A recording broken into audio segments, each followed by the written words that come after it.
Nope. There's no intro for this one.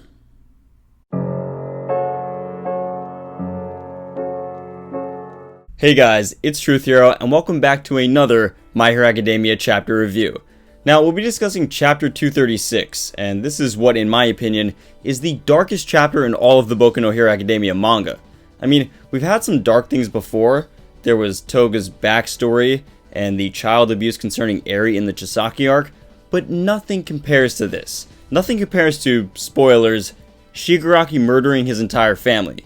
So, even though a lot didn't happen in the chapter, it was very violent and very graphic and very heartbreaking.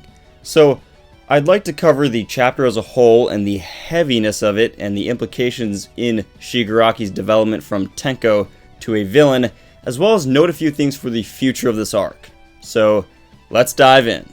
Also, I'm going to keep this review pretty free-flowing, so if I stutter on a word, it's fine. We're just going to roll with it. I think you guys really liked the open-endedness of the discussion that was in my last chapter review, or if you didn't, you guys seem to respond to it very well in the comments, so I'm going to keep that going. I'm going to give you raw emotion, and honestly, there's nothing but raw emotion in this chapter. So, let's get into it.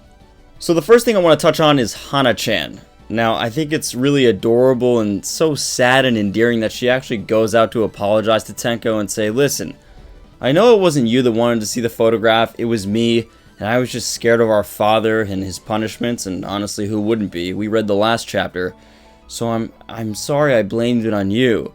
And at this point, little Tenko still wants to be saved. He doesn't know that he's the one who killed the dog.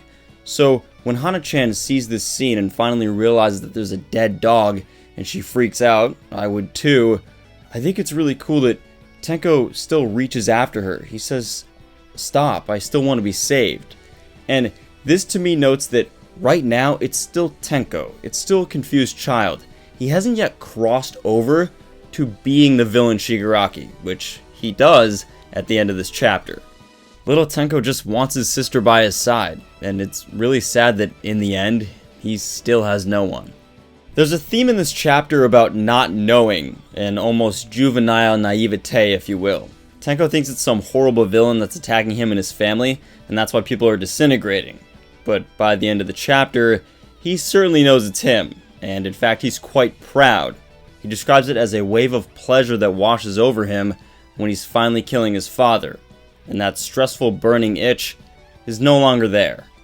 I'd like to know your thoughts about this in the comments. At what point did little Tenko know it was him that was doing the disintegration?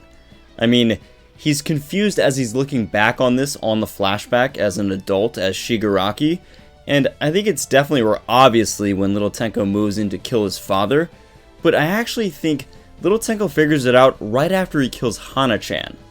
Now the reason I say this is because he pukes right after killing Hana-chan. And sure, you could throw up at the scene of your decayed dog, and I know I would, I'd be shaking. I'd be in misery just like little Tenko is. But there's actually a unique parallel here with little Tenko's vomiting.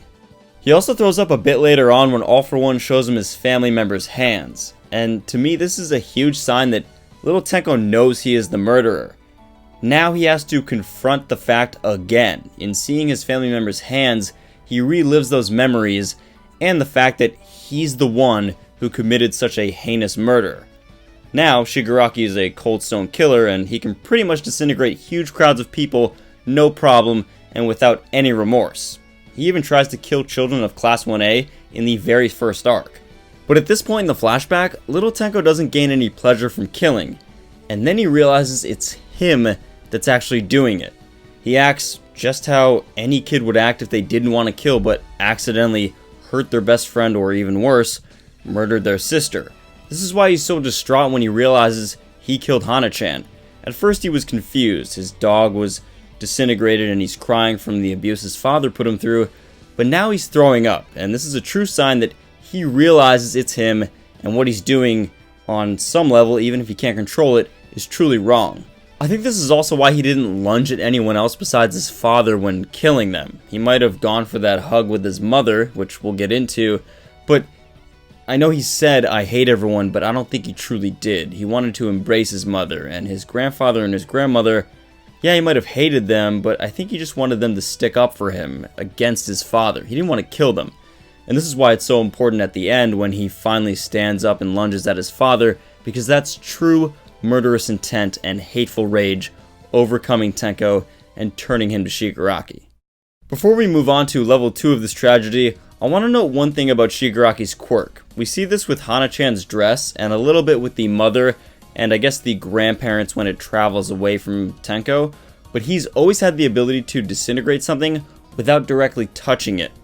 Right now, Shigaraki is reliving this flashback and he's having these same emotions that allowed little Tenko to do this in the past, and now it's allowing adult Shigaraki to do the same against re-destro.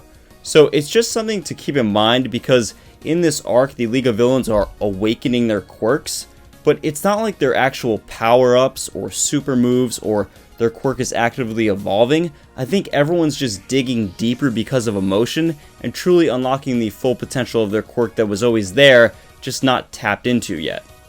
Okay, so Shigaraki's mother. I apologize, but I'm gonna be harsh here. If I could describe the woman and her ironic tragedy in a phrase, it'd be too little too late.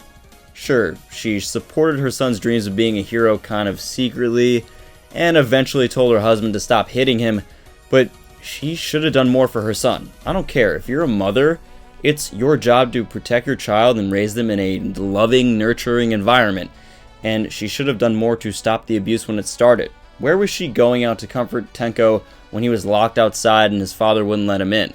I know you shouldn't go against each other as parents, but you need to protect your kid at all costs, and that includes from members of your own family. And it might have put her in danger, but that's kind of what you signed up for when you chose to be a mother. So she really should have done more for her son. I don't know how else to say this. You should have stood up for him against your husband.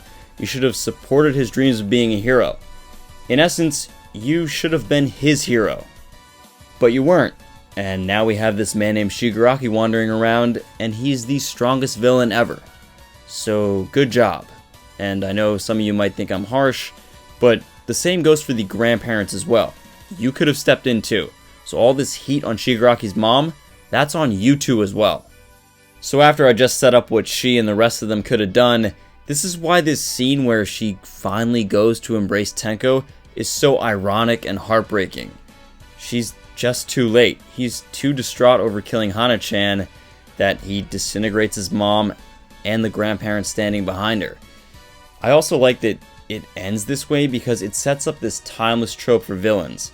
They weren't loved enough as a child, and at every chance in their life, someone had the opportunity to do the right thing, but chose not to, or neglected them, or did the wrong thing.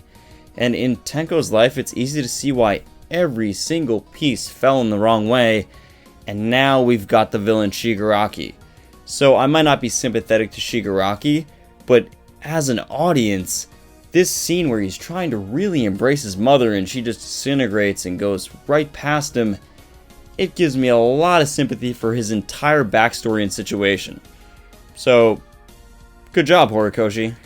All Tenko wanted was love in his life. Just a simple hug. Also, parenting seems really hard. Finally, we have Tenko's father, and he comes upon this horrible scene of his entire family murdered, and I love the words that are put above his head and what he's thinking.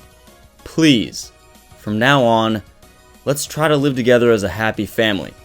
And I truly believe that at this very moment, he realizes that, yeah, they could have lived together as a happy family. He could have set aside his fear of abandonment that he got as a child from Shimura and Nana and accepted his son's dreams of being a hero. But instead, he made his son fear him and now hate him. I think it's a good lesson that we should always conquer the fear inside of ourselves before we really do anything in the world. Otherwise, we'll just give everyone else fear, and that fear only has one way to go, right back at us in the form of hate. Tenko is actually apologizing to his dad and showing remorse for what he just did. He's reaching out to him and saying, yes, I know I hate this person, but maybe he can still save me. And then his dad hits him in the head with what appears to be a lawn tool, and you can visibly see the change in Tenko's persona in these panels of the manga. He was thinking, maybe there's a chance for me to be saved. Well, not anymore. Screw you, Dad. With the intent to kill, I touched my father. And this is when he's reaching out. He knows it's his power. He knows he can decay anything. He knows he can kill him. And he chooses to walk down that path. For the very first time, Shigaraki has pleasure in killing someone. And it is Shigaraki because this is the very moment when little Tenko grows up and becomes the horrible villain Shigaraki. I love the artwork here. It shows little Tenko's face still crying, but there's this look of absolute ecstasy and elation as he's killing his father. Those tears of confusion, frustration, hatred have turned to joy. He has taken his first step in becoming the most horrible villain in all of My Hero Academia. Also, there's just no doubt in my mind that after going through all this as a child and then reliving this flashback as an adult, Shigaraki will overcome any obstacle in his path. So, re-destro, you're screwed. As always, thanks for watching. So here's my live discussion for you guys. I'm not going to make this too long because I think I was kind of live and really myself throughout the entire chapter review. But there is one thing I want to touch upon, and that's dark elements in storytelling. We kind of talked about it in the last chapter review, or the last chapter review, in the discussion. But I believe that this dark element of having little Tenko murder his entire family was absolutely necessary to the villain of Shigaraki. To me, I didn't really understand his motivations, and up until this point, this chapter is actually the one that did it. I liked Chisaki the best as a villain in terms of motivation. Him and Stain, him and the hero killer, they have very good motivations. One of them wants to have true heroes in society and people not take compensation, and then the other one wants to totally return society back to the way it was, and they want to rule in the underworld. At this point in the story, even re-destro has better motivations than Shigaraki. But now that we get a look at his life and what happened to him as a child, I think that I can get on board with the idea of a villain just wanting to tear down everything. You know, there's that famous line in The Dark Knight where he's talking about the guy who throws the ruby into the river, and he says, "Some men just want to watch the world burn." So that's Shigaraki. It will be very interesting to see how that plays out against heroes and also other villains that want to tear everything down but create something.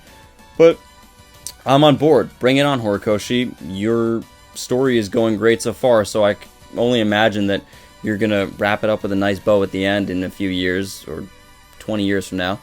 Keep it going.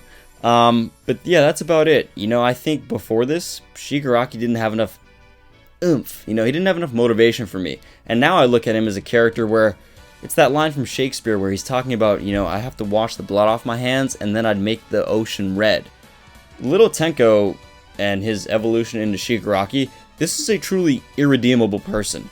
I thought that he might be redeemed like a Star Wars, oh, you've saved your father type thing, but I don't think so. I think I have sympathy towards his situation.